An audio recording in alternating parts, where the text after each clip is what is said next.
আসসালামু আলাইকুম ওরহমতুল্লাহি ওবরাকাতুহ। আজ জানব আদ জাতির ইতিহাস। একটি জাতি যারা ছিল পৃথিবীর সবচেয়ে শক্তিশালী, যাদের ছিল বিশাল দেহ, অদ্ভুত শক্তি আর আকাশ ছোঁয়া প্রাসাদ। তবুও আজ তাদের কোনো অস্তিত্ব নেই। কে ছিল তারা? কী কারণে ধ্বংস হয়ে গেল পুরো জাতি? চলুন শুরু করা যাক।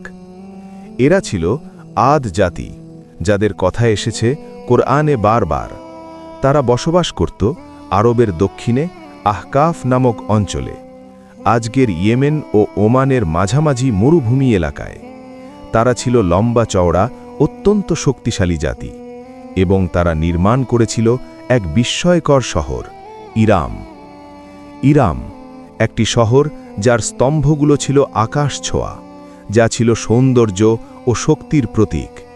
এই শহরের বর্ণনা এসেছে সূরা আল ফাজরে।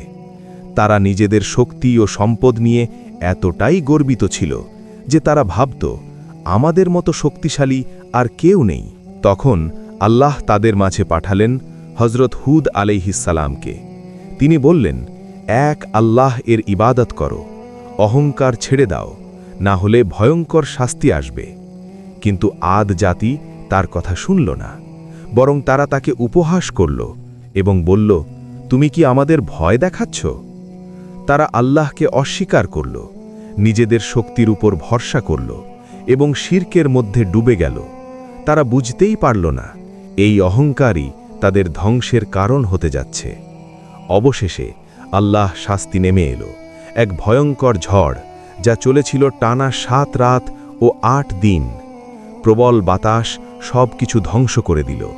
মানুষ, ঘরবাড়ি কিছুই রক্ষা পেল না। এই ভয়াবহ ঘটনার বর্ণনা এসেছে সূরা আল হাক্কায়। আজ আদ জাতির কোনো অস্তিত্ব নেই। তাদের গল্প আমাদের শেখায়, অহংকার মানুষকে ধ্বংস করে, আর অহংকার হল আল্লাহর চাদর।